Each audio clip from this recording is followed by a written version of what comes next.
Nesta lição, vamos perceber a ação de Deus entre nós, sempre envolvendo pessoas em seu desenvolvimento e concretização.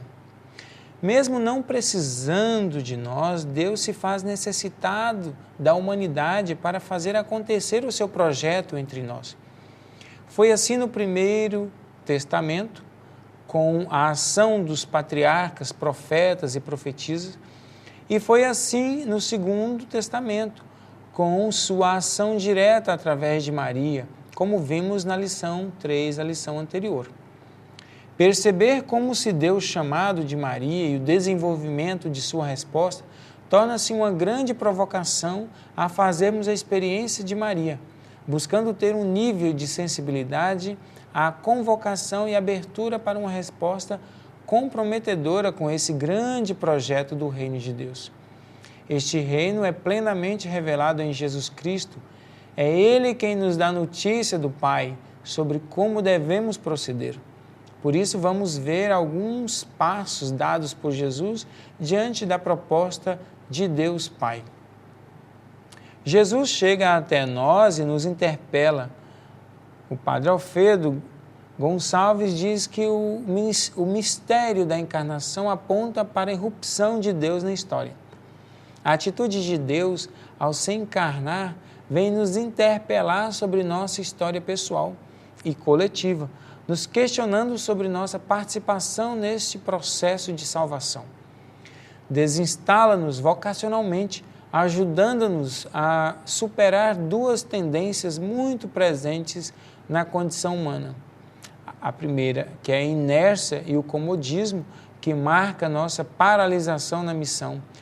Por um lado, é a agressividade que marca nossos relacionamentos. Por outro, Deus se faz gente na casa da gente, de Maria, de José e Nazaré. José, esposo de Maria, é homem simples, camponês da Galileia, criado segundo os costumes e as leis de sua religião. Na casa de José, inicia-se com Maria uma nova genealogia que nomeia mulheres que rompem com o poder violento patriarcal. Na casa de José, não mais só de José, mas também de Maria. É gerado um novo homem, Jesus, o Filho de Deus. Na casa de José e de Maria, Deus se faz gente. O evento Jesus de Nazaré foi uma graça para José e Maria, os reis magos, pastores e para todos aqueles que visitaram. São Francisco de Assis foi o primeiro a construir um presépio vivo. Francisco vê, admira e se deixa cativar pelo amor divino, pobre e humilde, revelado na gruta de Belém. Representado em Grécio, na Itália, cidade onde edifica o primeiro presépio. Apresenta com o nascimento de Deus menino a condição da existência humilde, na pobreza da vida de Jesus, no mundo do encontro e na inserção no mundo humano, no despojar radical da cruz como símbolo do serviço incondicional de si, mesmo na história da salvação. É com a maneira que Deus escolhe para ser presença no mundo, um lugar pobre, um presépio, que Francisco opta por sua vocação. Ele admira e se sente chamado a corresponder sem reservas a Deus, que se revela como amor, mas em forma despojada de vestimentas humildes, na pobreza, no despojamento total. A vocação de Jesus, que nós vimos na terceira lição, atuada através de Maria, essa que acolhe o sim, as leituras que mostram essa trajetória percorrida por Jesus indicam que, mesmo sendo o Filho de Deus, mesmo enviado pelo Pai, ele teve que ir descobrindo como é ser chamado, como é que esse chamado deveria se concretizar no seu dia a dia, em meio a uma realidade e como ele estava sendo interpelado. Maria contribui muito nessa catequese básica que passou pela convivência em casa e na comunidade. O texto bíblico mostra que Jesus foi crescendo não somente fisicamente, mas também na fé. É muito importante para o nosso processo de discernimento vocacional perceber que Deus se submete a um caminho natural, humano, quando se faz um de nós em Jesus. Perceber que Jesus tinha que aprender e que ia crescendo nos revela a nossa possibilidade de segui-lo e percorrer o caminho proposto por Ele.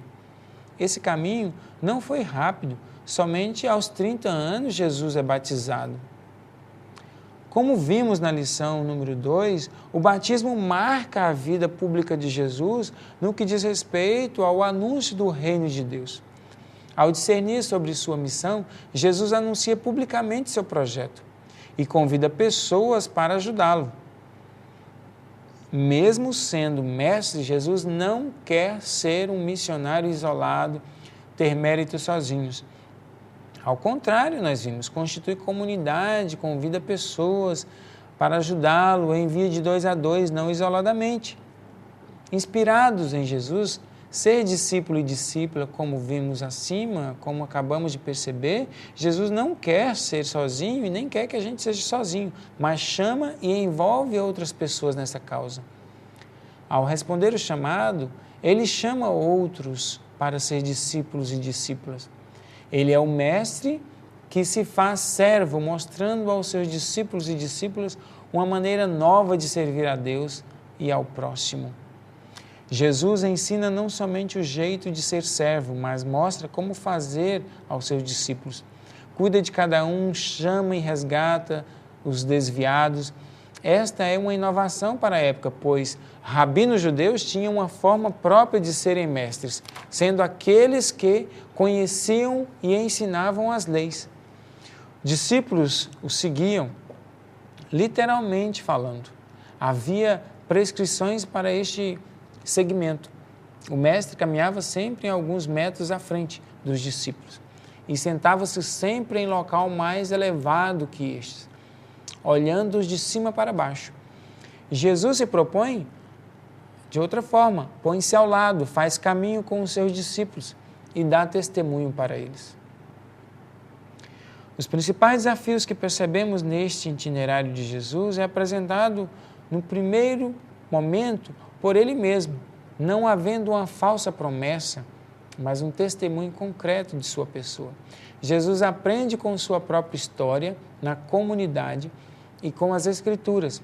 É batizado e diz sim à missão, porém tudo isto não impede que ele sofra com os desafios que aparecem para desviá-lo da missão. Lucas 4.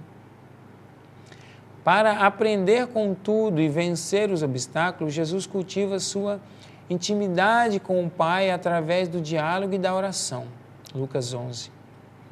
Jesus não para diante dos desafios que aparecem, mas aprende com eles, transformando os obstáculos em escola da fé. Jesus mostra esta imagem de aprendizagem na transfiguração diante dos apóstolos Pedro, Tiago e João. Seu rosto tornou-se brilhante como o sol e suas vestes brancas como a neve. Esta é uma imagem tão bela para seus discípulos que Pedro quer permanecer ali para sempre. Como é bom estarmos aqui, diz Pedro, ali em Mateus 17.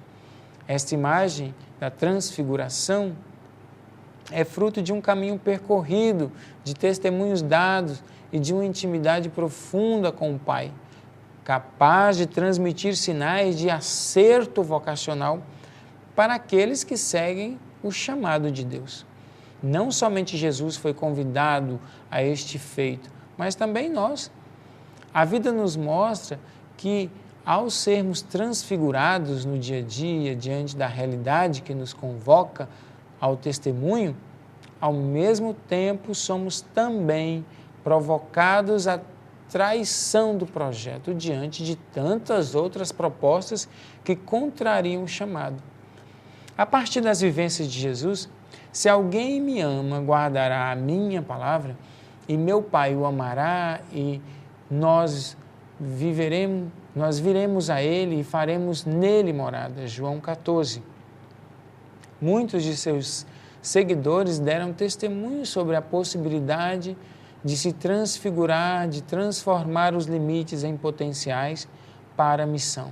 Paulo, por exemplo, diz: não sou eu quem vivo, é Cristo quem vive em mim, na carta aos Gálatas 2. E Pedro diz: somos participantes da natureza divina, segunda carta de Pedro.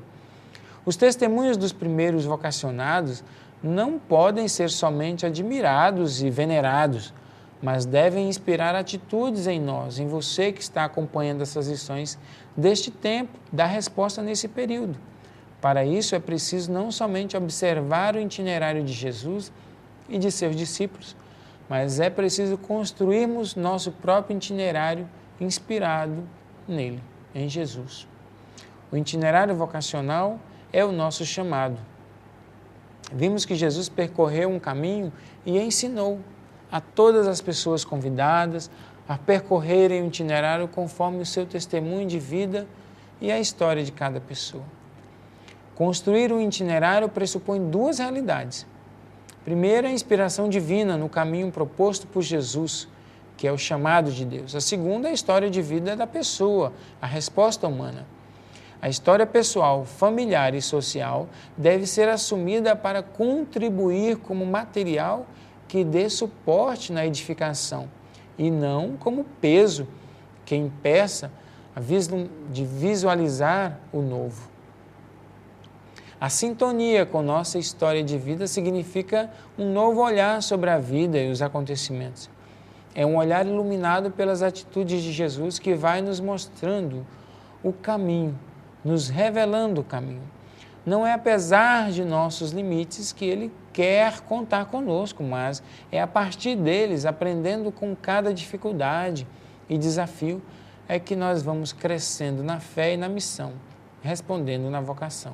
Estando de olhos fixos em Jesus, conseguiremos essa dupla mirada em nossa história e na história da salvação, pois esse olhar implica em estarmos atentos e atentas à realidade interna e externa, que chama para a experiência de Deus e por nosso testemunho ação. Estarmos atentos e atentas a essa realidade é o mesmo que perceber a gênese que concebe o ser, ou seja, utilizando uma analogia, é a base que edifica a nossa construção, a construção vocacional. A partir da tomada de consciência da própria história e sobre as questões que contribuíram para essa constituição, será possível iniciar a reflexão sobre o itinerário que leva ao discernimento vocacional e uma possível construção de um projeto de vida. Este caminho será percorrido através do chamado de Deus, que utiliza de diversas situações do cotidiano, como vimos antes, quando falamos sobre olhar fixos em Jesus. O chamado vocacional traz presente uma realidade profunda da pessoa, pois tem relação direta com o divino. O chamado é divino e a resposta é humana, manifestando um movimento entre o divino e o humano.